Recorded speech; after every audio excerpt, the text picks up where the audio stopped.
Tila unti-unti nga ay humuhupa na ang tensyon at nawawala na rin sa limelight ang story ni na Carlos Yulo at nitong si Chloe San Jose. Ang love story at ang family feud na talaga namang sobrang pinag-usapan sa social media.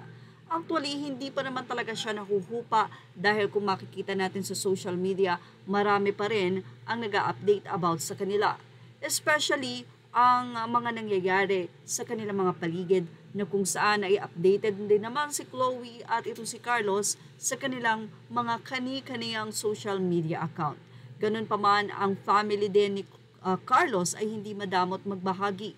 Lalo na ang kanyang ina na si Mrs. Angelica Yulo na kamakailan lamang ay nagpunta sa Singapore kung saan nagpasalamat pa ito sa anak na panganay na si Georgel at sa isang tao na nag-sponsor ng kanyang 1-week vacation doon with matching pocket money pangaraw.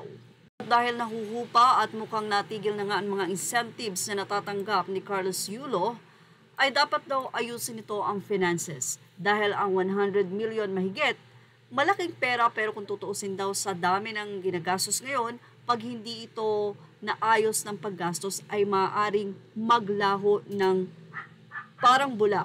Dahil ayon nga kay Christopher Min, kung tutuusin ang 100 million plus ay hindi na ganong kalaking pera talaga sa ngayon. Especially kung walang pumapasok sa'yo at hindi ka magiging wais sa paggamit nito or hindi mo ito mailagay sa tamang paggastos.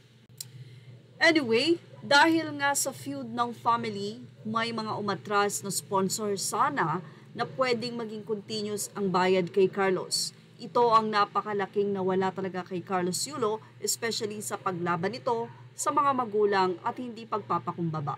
May mga katwiran si Carlos Yulo na hindi nagustuhan ng mga sponsor na kung saan naging sanhi ito ng hindi nila pagkuha o pag-back out sa 2-time gold medalist na isa sanang napakalaking bagay para sa kanya, especially sa kanyang pagtitrain. Dahil kung mayroon talagang maraming mga sponsor o endorser na kumuha sa'yo, ito ay may kaukulang kontrata at hanggang nakakontrata ka sa kanila ay nagbabayad sila sa'yo. Plus ang mga product ay ikaw ang unang magkakaroon. Ito nga ang napakalaki na nawala kay Carlos. Ganun pa man, kahit na nga hindi nito nabigyan ng mga magulang, ay may mga good Samaritans naman na tumutulong kay La Angelica Pocas Yulo, ang kanyang ina, na kamakailan lamang ay nag-viral dahil inalok daw ito ng bahay na nagkakahalaga ng 95 million pesos sa Baler.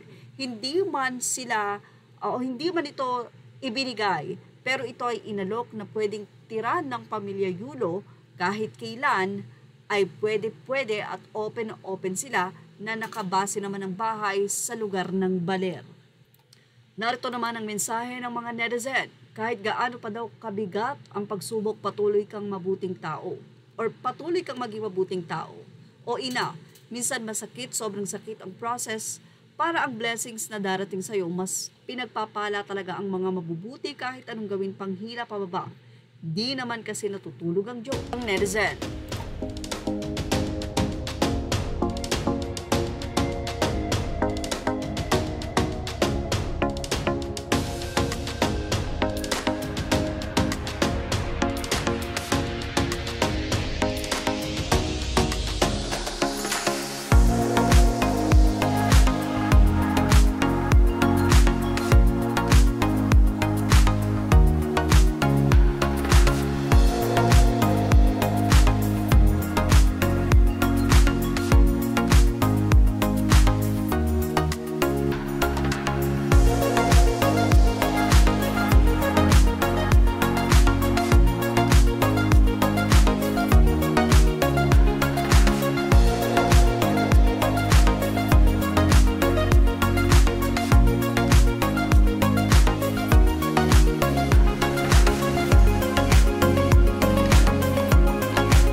million pesos na bahay na ito kay Mrs. Angelica Pocasulo ay nagmula mismo sa talent manager and showbiz insider na si Ogie Diaz, kung saan alam natin na may mga sources talaga na nagsasabi sa kanya.